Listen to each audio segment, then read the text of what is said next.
Hello everybody, it's Thursday morning at the time I record this video, and today, as you see around me, is not too sunny. What we have in the air today is called in Swedish duggregn. Those are some fine particles of water. It's not really rain, but it's a bunch of fine particles of water in the air that come down upon you, and it's kind of refreshing. I learned how to appreciate this, you know. I would prefer some sun for sure, but duggregn is fine. I'm not complaining. There are much worse situations to complain about.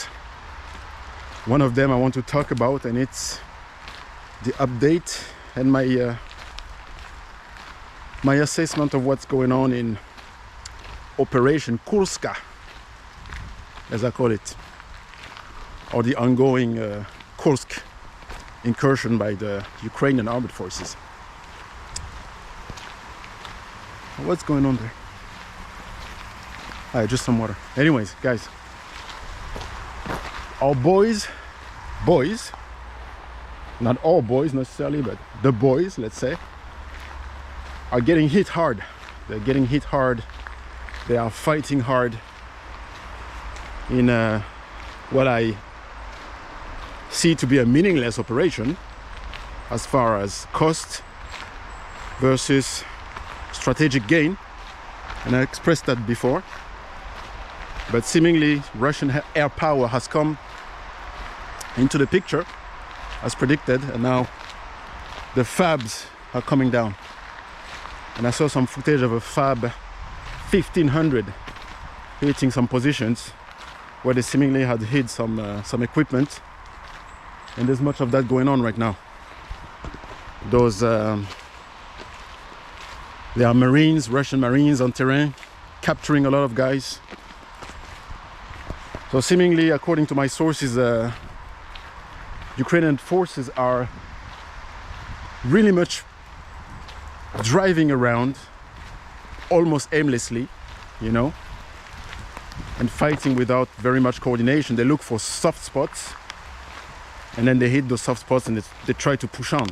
You see, like I said before, snake without a head. That's how it should have been called, like that, this operation. Operation Snake Without a Head.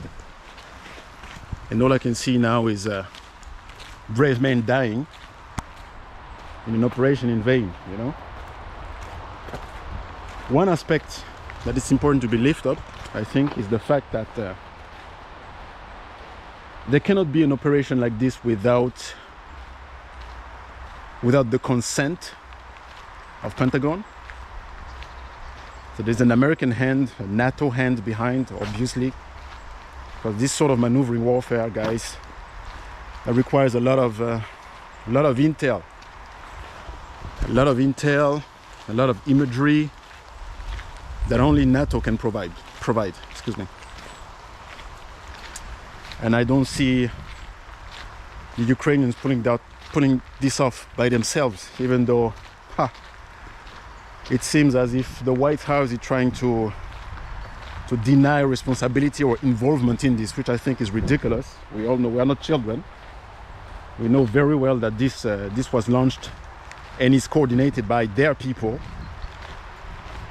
And as Sergei Lavrov expressed, this is children babbling, he said. That was about the Nord Stream pipeline, but that's another story. We're not going to talk about this, but I think this is also childish babbling. There are rumors of Polish and French troops being involved in this operation. I'm not sure to what extent. I think that all those nations are taking this occasion to send troops, not only to advise and to train, but also they come back with a lot of experience, you know, for the future conflict. So I wouldn't be surprised if they are, but I just don't know to what extent. I don't think those are significant numbers of NATO troops being in Kursk right now, but still they are for sure, you know. Those HIMARS that I saw getting blown up They need NATO coordination, target acquisition, imagery, you know, to get fired, or to be shot, excuse me. Oh, the ducks are nice. And this leads me to a question, guys, you know. When I see what's going on in this operation, that sort of high-intensity maneuvering warfare for high-speed infantry, I'm not talking about special forces as we knew them under the GWAT era, you know, the kind of guy that takes to do this sort of warfare, that's a different type of guy, you know. I just don't know if we still produce that on a large scale. I just don't know, because I'm thinking about an operation like that. And guys, when you go and do something like this KURSK operation, you look to your left and to your right, and you know damn well that you guys are gonna get hit. That's another type of warfare, you know. Risk aversion has no place in that. You gotta be ready to die. And I just don't know if in the West we still produce guys like this, you know, on that scale. For sure we do, but do we do it in consequent numbers that we could actually sustain, you know, warfare like this? I don't know. It's hard to say. It's very hard to say for me. And I often ponder this, you know. I often ponder this thought. I really do. I don't know if we're ready, you know, to fight like this on a large scale. Yeah, guys, I had to try and clean up my lens because it's getting so wet with duggregn right now, and I kind of lost my train of thoughts. But my train of thoughts was, yeah, I was talking, are we ready to fight warfare like this on a large scale? I don't know, but I think I will dedicate a video to that in the near future, so we can discuss that subject, because this is a subject that matters to me, and I think that is interesting to study. Yeah, so denying responsibility in the KURSK operation, guys, this for me, that's a symptom of the fact that I think the US is kind of getting ready to drop Zelensky. That's my opinion. And that stuff coming up about Nord Stream 2,